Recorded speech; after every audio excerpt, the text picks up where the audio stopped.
was my message for our Wednesday for your meeting, and I wanted to share it with you, this message, and I hope that it will inspire you, and some of the things that I've been said will be keep in your heart and in your mind. God bless and enjoy the message. Thank you. Mathew chapter 4 verse 1. Then Jesus was led by the Spirit into the wilderness to be tempted by the devil. After fasting 40 days and 40 nights, he was hungry. The tempter came to him and said, "If you are the Son of God, tell these stones to become bread." Jesus answered, "It is written, man shall not live on bread alone, but on every word that comes from the mouth of God." Then the devil took him to the holy city and had him stand on the highest point of the temple. "If you are the Son of God," he said, "throw yourself down, for it is written, He will command His angels concerning you, and they will lift you up in their hands, so that you will not strike for your feet against a stone." Jesus answered him, "It is also written, do not put the Lord your God to the test." Again, the devil took him in a very high mountain and showed him all the kingdoms of the world and their splendor. "All this I will give you," he said, "if you will bow down and worship me." Jesus said to him, "Away from me, Satan, for it is written, worship the Lord your God and serve Him only." In this chapter and verses, does the Spirit lead us into temptation? God does not tempt us to sin. That's why God does not tempt us to sin. That's Satan's specialty. However, God may see to fit to test us. Parang kumbaga is, if the temptation he allowed to came to us, and he allowed to kumbaga yung he allowed na pumasok yung temptation sa ating buhay, so that Jesus Christ will God will see kung gaano tayo katatag, kung gaano kalakas, or kung gaano tayo kakapit sa ating faith. Hindi tayo magpapadala sa temptation na dala-dala ni Satan. This is because temptation is a Satan's specialty. However, yun nga, God allows it to see if it fit to us, or to see if it's a test for us, how stronger us for our faith, and how stronger on being believe on His word, na in every temptation and every difficulties in life is we still keep on fighting it, and we still keep our faith on it, our faith on God, our faith on Him. On James chapter 1 verse 13, on James chapter 1 verse 13, this is the example of being tempted and stronger of faith. "Blessed is the one who perseveres under trial, because having stood the test, that person will receive the crown of life that the Lord has promised to those who love Him." Diba, ang ganda-ganda? Is it beautiful that those person who tested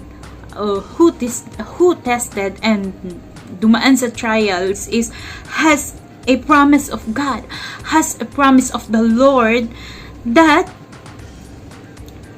person will receive the crown of life.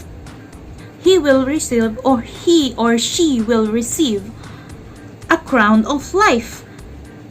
So, if ever, whatever it is, whatever trials that comes from Satan, or whatever trials and whatever difficulties that we're facing right now, we must hold our faith. We must be on our faith. We must keep the promise of God that if we survive and we keep God on our life, we receive the crown of life. That's the Lord promise.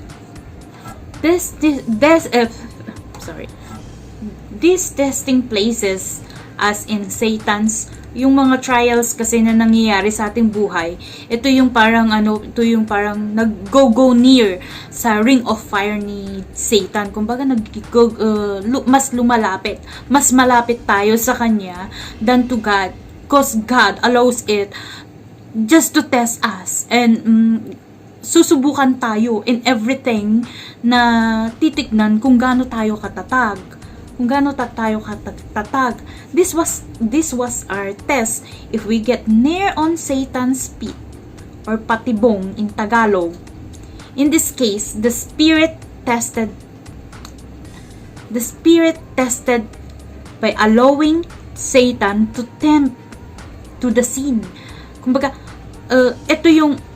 this is the spirit that allows us na matetest tayo near sa pagkakasala.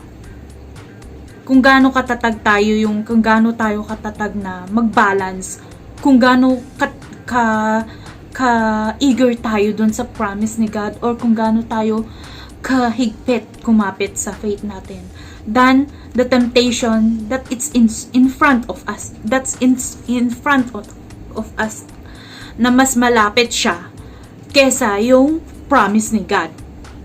Ito yung mga time na Satan will be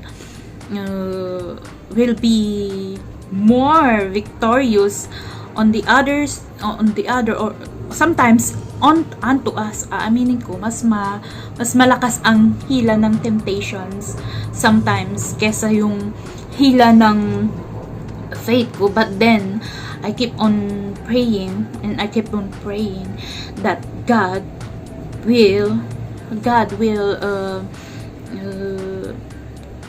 be with me, na hindi niya ako pababayaan. But then magiging strong pa sana yung pagkapit ko sa kanya kesa sa paglapit ko sa temptasyon na nakikita ko or nasa harap ko. Like Jesus, 'di ba? Naging successful siya. Jesus' victory over temptations was crucial to the success of his divine mission. Kumbaga, ito yung pinaka-example natin na, wow, Satan will give her all over the world. Satan will ang dami niyang tempted sa kanya 3 times. But then, hindi siya nagpadala. This is because nag-stick siya sa kanyang divine mission dito sa lupa. And in the midst of the struggle, Jesus demonstrated his unwavering commitment to God's plan and in his word. God allowed our faith to be tested on the path to spiritual success. Ito yung sinasabi ko na tinetest tayo. Ito yung sinasabi sabagay, we're keep on hearing those kind of word, that trials, difficulties, like this, like that, but God allows it into our life just to test us, just to test how can we hold on to his promise, how our faith much more stronger, and how our faith, and how the foundation of our faith more and more stronger than the trials or than the temptations that's in front of us. ito yung every time naman na naririnig natin yan. Every sermon, there's naisisingit pa rin yan. Kagaya ng example na lang kay Apostle Paul sa 2 Corinthians chapter 12 verse 7. Gaya nga dito sa example ng 2 Corinthians chapter 12 verse 7. Or because of this surpassingly great revelation, therefore in order to keep me from becoming conceited, I was given a thorn in my flesh, a messenger of Satan to torment me. Kahit anong hirap, kahit anong struggles, and kahit everything na nararamdaman niyang sakit, but then his faith is still keeps on him na malaki, and he stand on his faith, whatever it is na nararanasan niya sa panahon na yon, and nag-rely siya talaga sa Panginoon. And as we rely on God's help to win battles over temptation, we become more prepared to fulfill our unique God-given purpose. Why? Why then does Jesus tells us to pray? Why then does Jesus tells us to pray in Mathew chapter 6 verse 13? That lead us into temptation, and lead us not into temptation, but deliver us from the evil one. Ito yung kasi if God knows we'll benefit from being tested, will it be better na parang i-reverse na lang natin? Will it be better na to pray, lead us not into temptation, and give us strength to overcome it? Kasi ito yung ito yung kumbaga yung translation na lang ni God ni Jesus Christ na why does Jesus tells us to pray in Matthew chapter 6 verse 13, lead us into temptation. Kasi ito yung ito yung sinasabi nga niya na ito yung mga turo niya na even if the temptation is there and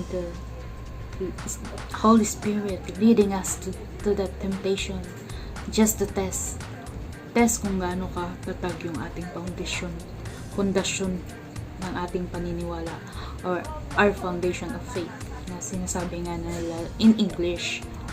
And this prayer, we can reverse it in as lead us not into temptation and give us strength to overcome it.